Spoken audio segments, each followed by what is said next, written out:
I still remember the moment my administrator started shouting at me, not just correcting me, not just pulling me aside, but yelling across the classroom like I had done something outrageous.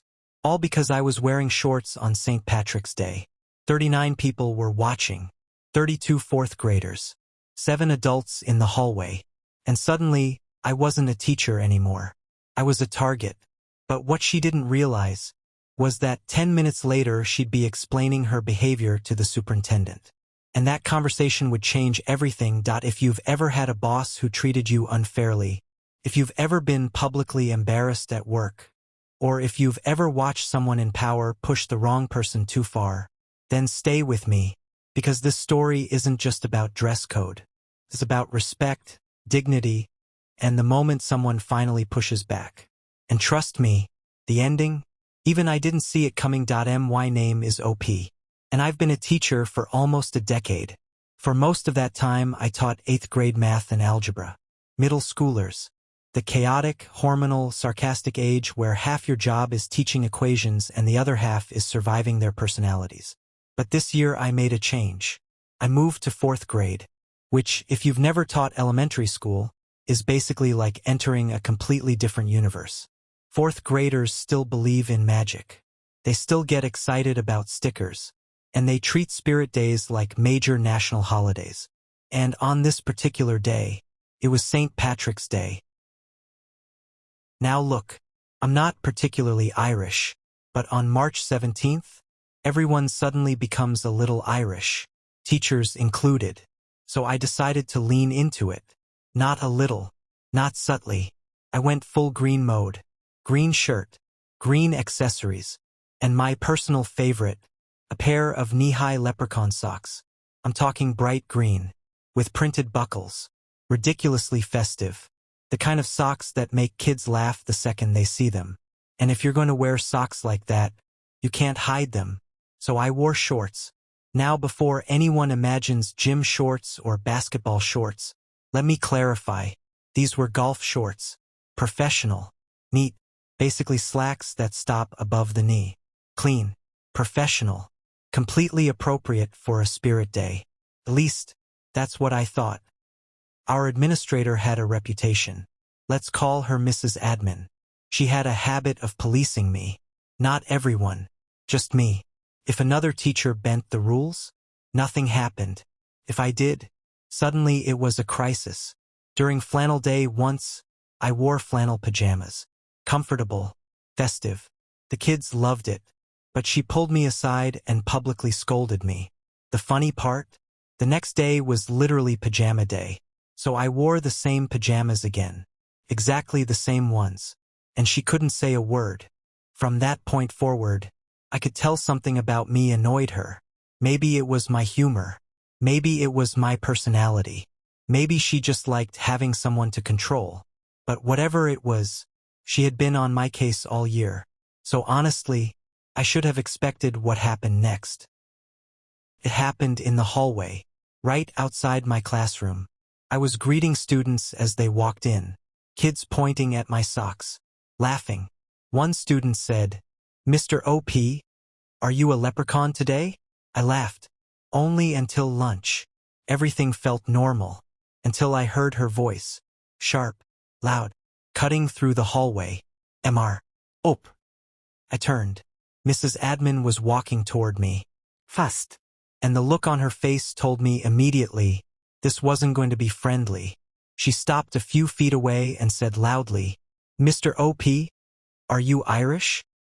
The hallway went quiet. Kids stopped talking. Teachers looked over.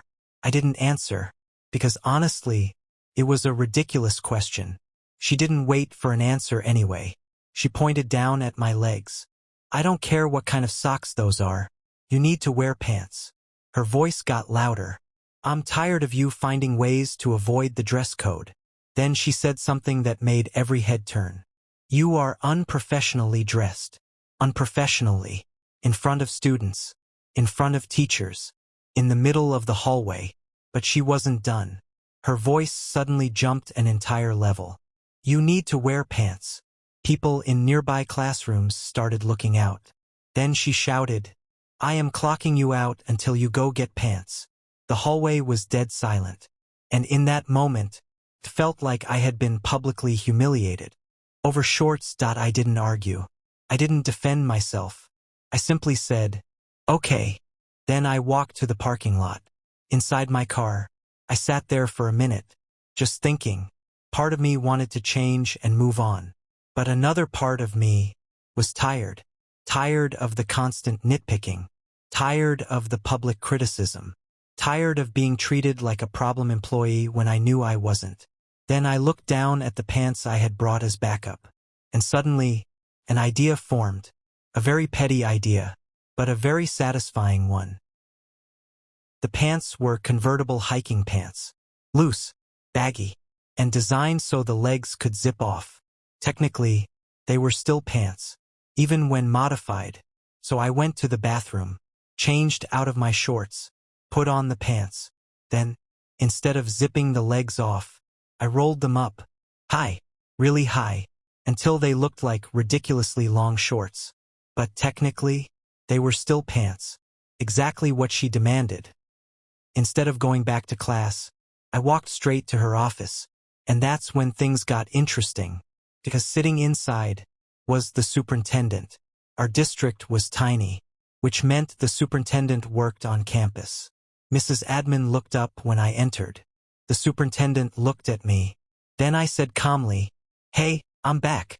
You can clock me back in. I'm wearing pants now." They both looked down at my rolled-up pants. The superintendent raised an eyebrow. "What's going on here?"